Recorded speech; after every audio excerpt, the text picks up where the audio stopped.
All right, shalom, shalom. All right, before I get started, I want to give all praise and glory to Yahweh, Bahashem, Yahushai, Bahashem, Rakah Kodash. All right, double honors to our apostles, Ezra, Great Millstone, and Shalom, Wakasa, Lahabak Yar, which is peace and mercy to the elect throughout the four corners, wherever you may be. I'm the brother Amar from the branch of GMS Cleveland. Come back at you with another video. Lord willing to be edifying to whomever may be watching. Um,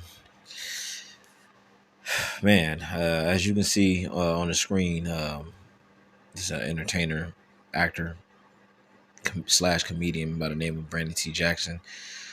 He actually came to the brothers in Los Angeles, LA camp. Literally came down to them, spoke to them, you know what I'm saying, for a little minute, dialoguing. He knows he's an Israelite as well, and brothers was asking him some questions and, pretty much, going back and forth with certain things concerning scriptures. I advise you to watch the interview. It's very, I ain't gonna say it's very good, but it's a decent watch, because this dude, it shows you that these sellouts of our people, man, they really are there to gatekeep, and they're really and he actually spoke on some of these things pertaining to other celebrity slash comedians, but he himself, he's in the know. He's just a lesser luminary, or if you will, he's a puppet. Anyway, man. It says Brandon T. Jackson on returning to Hollywood, comedy career, cult, community, spiritual journey, plus more. And this dude definitely did bring up the Bible. He brought up the scriptures, and he was in a roundabout way speaking about the Israelites. He didn't mention the Israelites, but he definitely brought the scriptures and other things. But anyway, a guy like him, he never got rooted in his heritage, even though he acknowledges that he's an Israelite. He just never got rooted. He just, he came across a video or somebody in person. They read to him Deuteronomy 28th chapter, and they told him he was an Israelite and you're not black, and then he probably left. Didn't really dive deep into what he found, the information that he found. And I will say this too, just to be fair. He was humble enough to admit that some of the things when he first found out about his heritage was him being an Israelite, he didn't fully dive into it. So I gotta give him credit for that. But that's why I should talk about being rooted. But anyway, man, this is Proverbs chapter 2. I start at verse 6. It says, "For the Lord giveth wisdom." This is out of his mouth. Slakia. It says, "For the Lord giveth wisdom." It says, "Out of his mouth cometh knowledge and understanding." All right, so it's the Lord Yahweh Shemel Shah that gives the wisdom.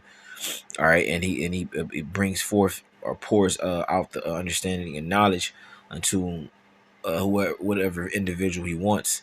All right, it says verse 7. It says, "He layeth up sound wisdom for the righteous. He is a buckler to them that walk uprightly." All right, and let's look up what a buckler is, man.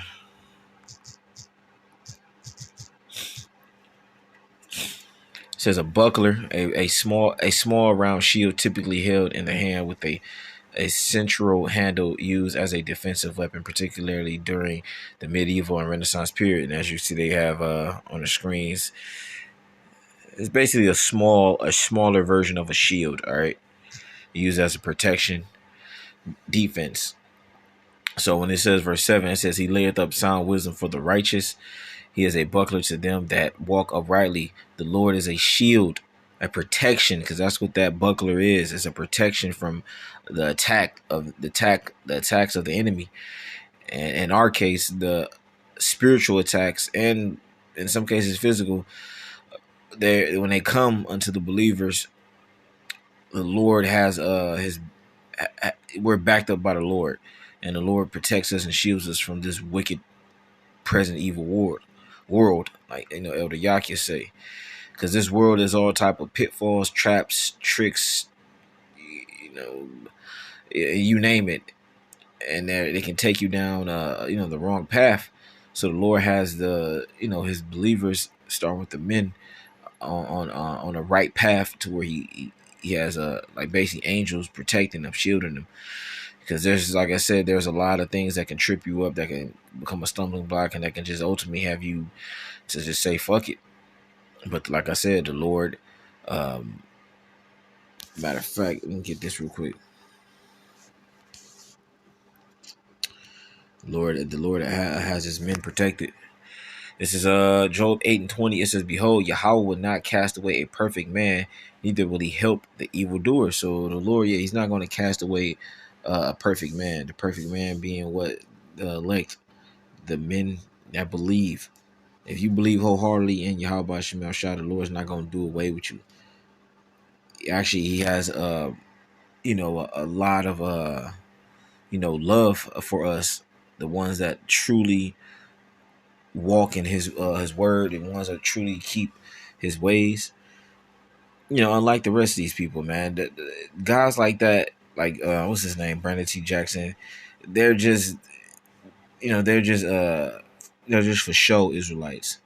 He came by, got some knowledge, left the party, so to speak.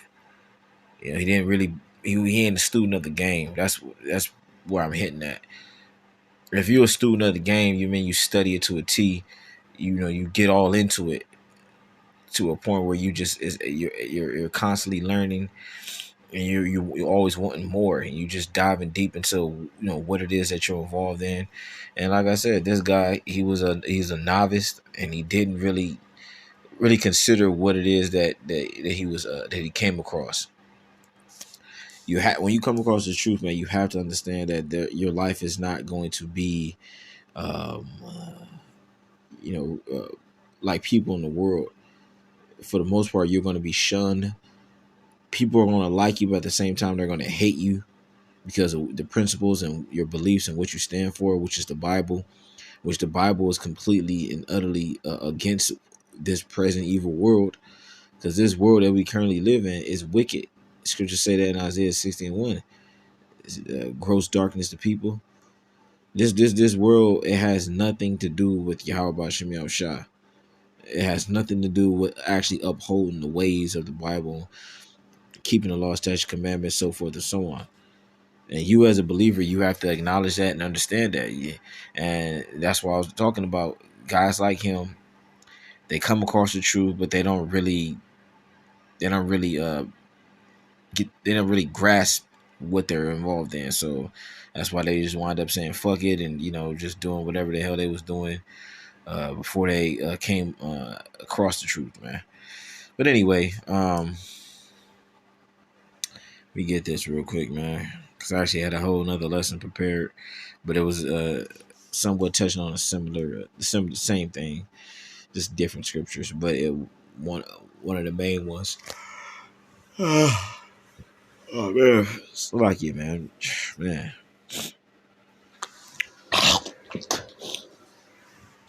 Oh man.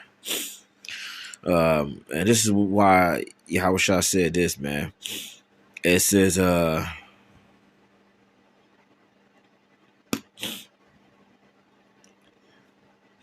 of fact,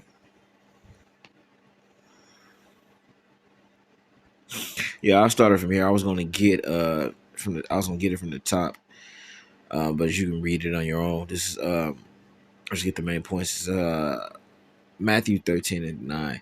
It says, "Who have ears to hear, let him hear." Right? We all have physical ears, right?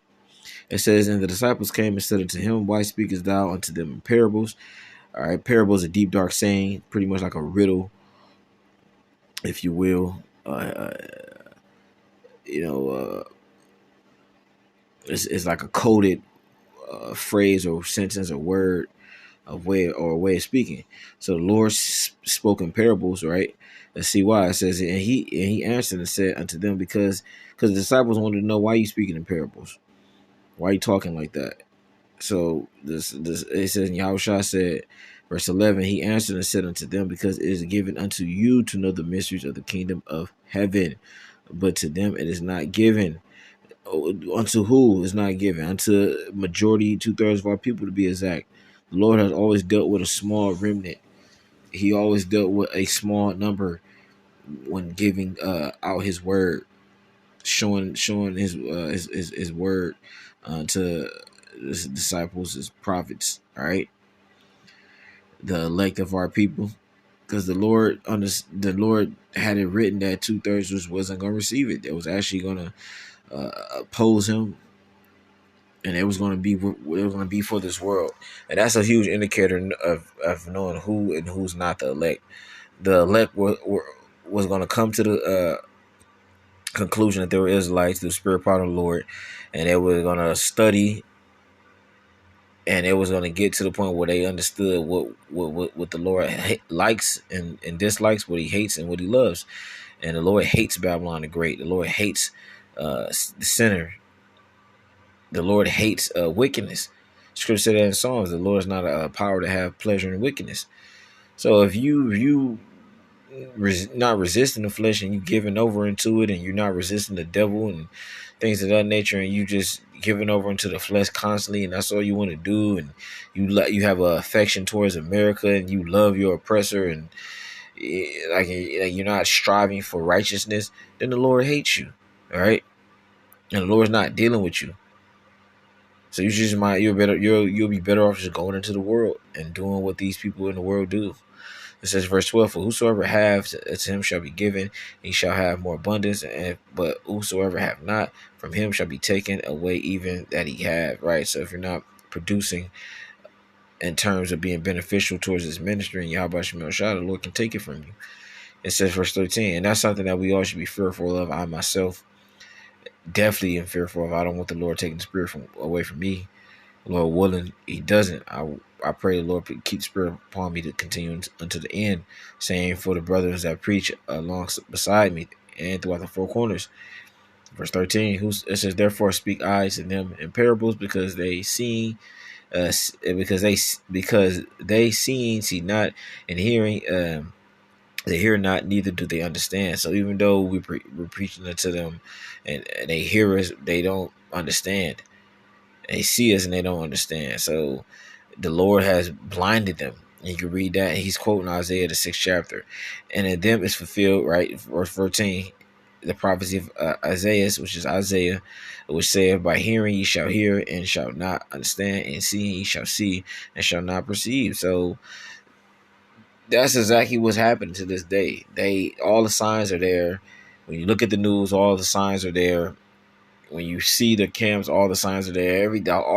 Our very existence of coming out there and preaching and waking up, that is Ezekiel the 37 chapter 2 AT. But if you don't have the spiritual eyes and ears, then you just gonna see us out there and not really think nothing of it and walk past and keep it moving.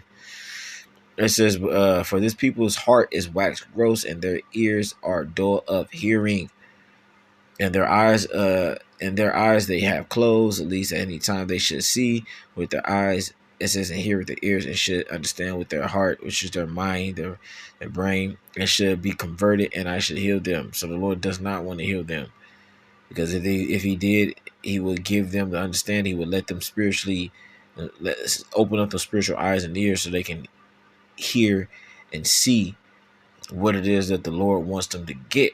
Because we see it, we see and hear, we hear it, we heard it, we hear it, and we see what the Lord is doing. All right, it's just the ones that the Lord don't want. We don't see the same thing, and you have to be spiritual enough to understand those things. It says verse 16, but blessed are your eyes, for they see, and your ears, for they hear. It's a blessing, Akim. It's a blessing that we understand what it is, that we understand the will of the Lord, pretty much, and not be caught up in this wicked world, man, and trying to still pursue it. And you hear this, Jake. When you look at our people, they through, but they're trying to fake their throughness. They're trying not to acknowledge that they're through.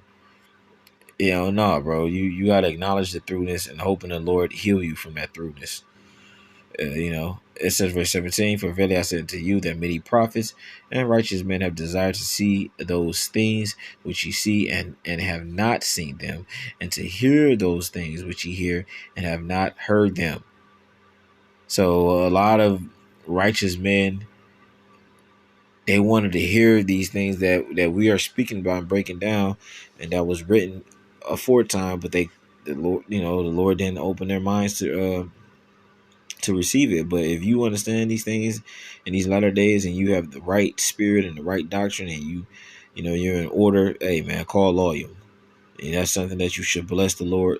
That's something that you should thank the Lord, and consider, because the Lord could have chose anybody else, or could have called, I should say that, because we don't know if we're chosen, but the Lord could have called anybody else, but he didn't. He called you, whoever, you